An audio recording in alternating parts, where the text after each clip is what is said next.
Okay? At that time, it was on the shelves of GNC, I think Walmart, eBay, Amazon. You could buy it online, and it was basically a retail product. Okay?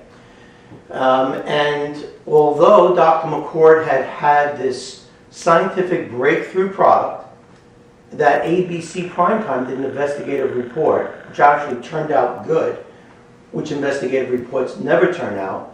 When people would go into, people didn't know about it. So people go into GNC and say, do you have an antioxidant? They go, here's vitamin C for $5 or $7. Here's alpha-lipoic acid for $8. And here's this thing called Protandim, it's $50.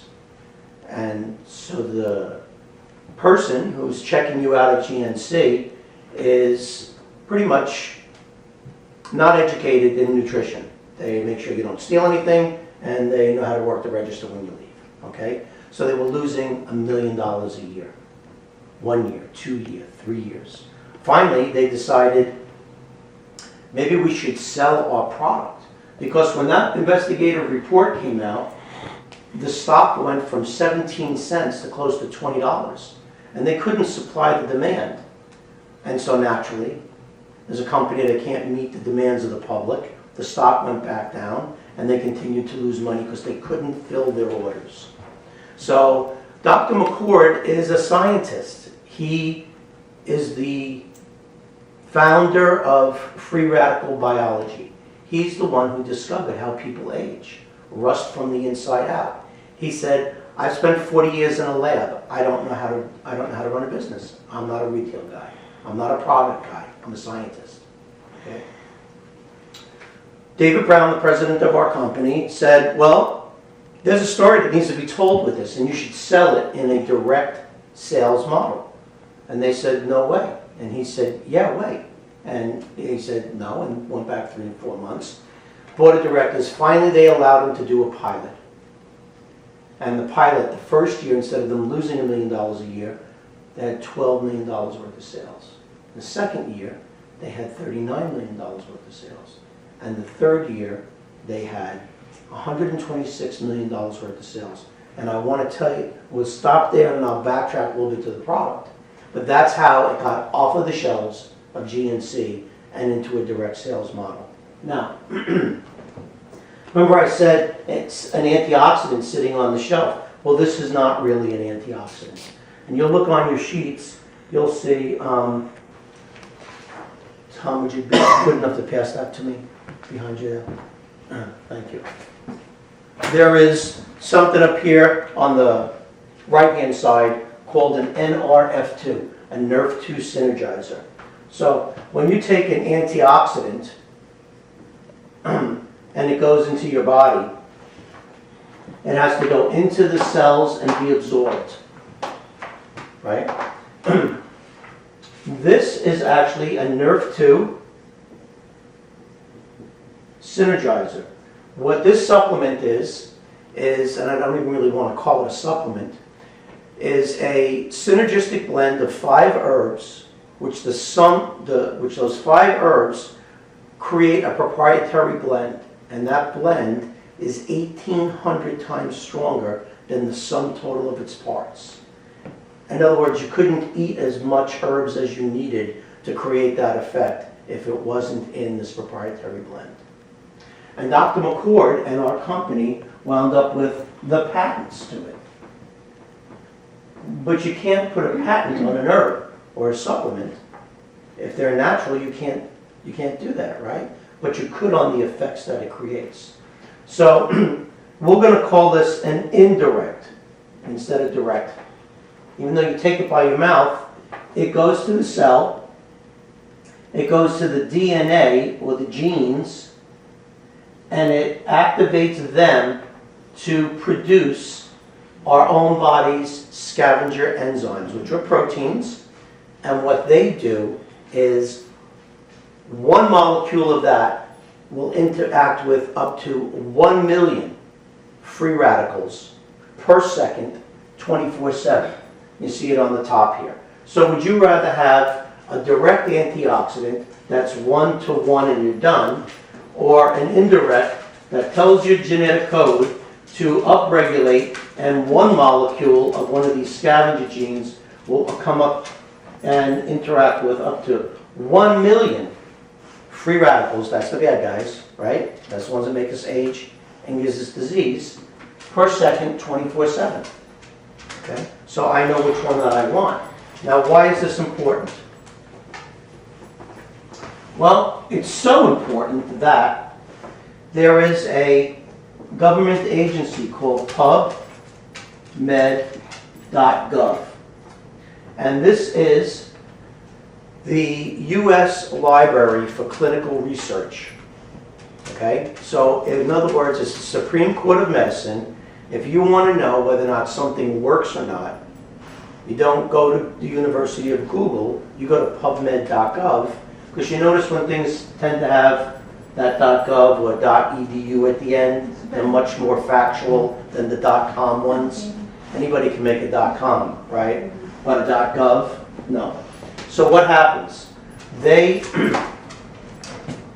Dr. McCord and the University of Colorado did a couple of research papers and sent it to peer review. And this is what it said. I won't go through all of them. But if you take oxidative stress and put it in the search engine of PubMed, over 100,000 articles come up and correlate oxidative stress to disease. If you go to diabetes, 2,830 articles. If you go to cancer, over 10,000. Okay? So, do you think it's a big deal that the scientists and the medical researchers in this country have done over 100,000 research papers on the correlation to oxidative stress to disease? Yeah, it's significant. They're saying this equals that. Because each one of these studies takes 3 to 5 years to come out to peer review and could cost $3 to $5 million per study. So they're not wasting their time doing this.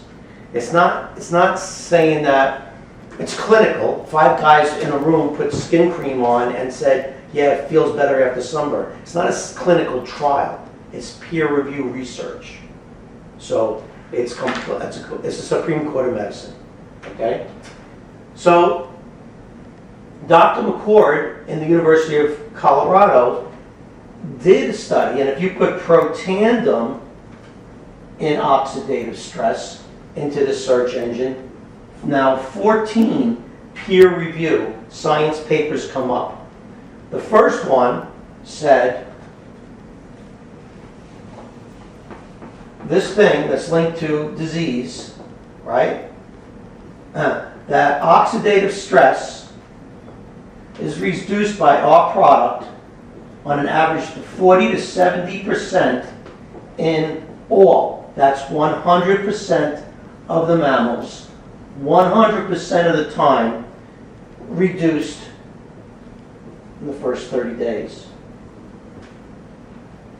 If you can reduce the thing that causes and links to over 100,000 peer review articles on PubMed, and in one fell swoop, take it out and say we're going to reduce 40% to 70% of the thing that's scientifically known to cause all those diseases, that's a big deal. Another study they did from, it was actually from Ohio State and Virginia Commonwealth University on heart disease. The American Heart Association liked it so much they said, can we publish that in our journal? So you go on there, you actually see a peer review study on heart disease on the American Heart Association letterhead.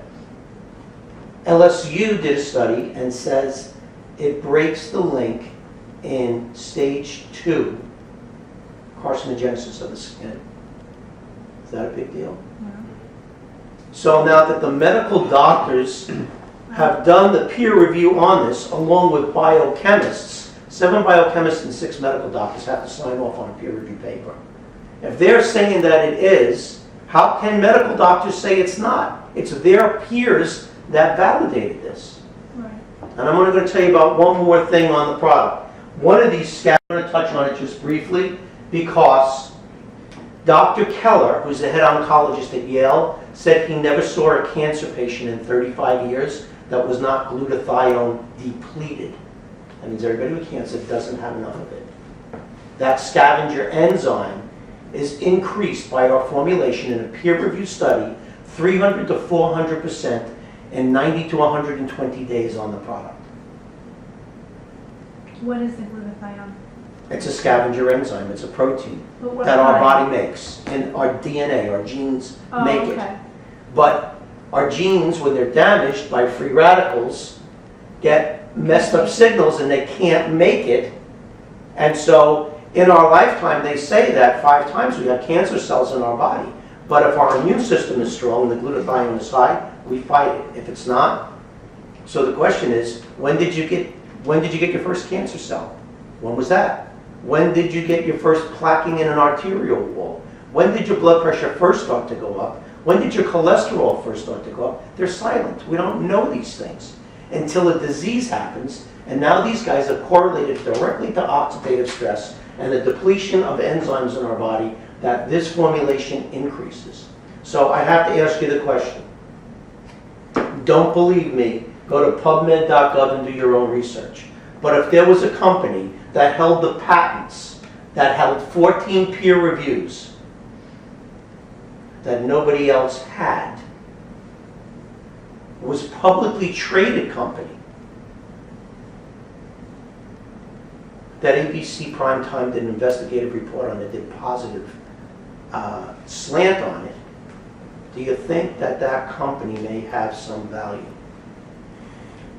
Yeah, you know what?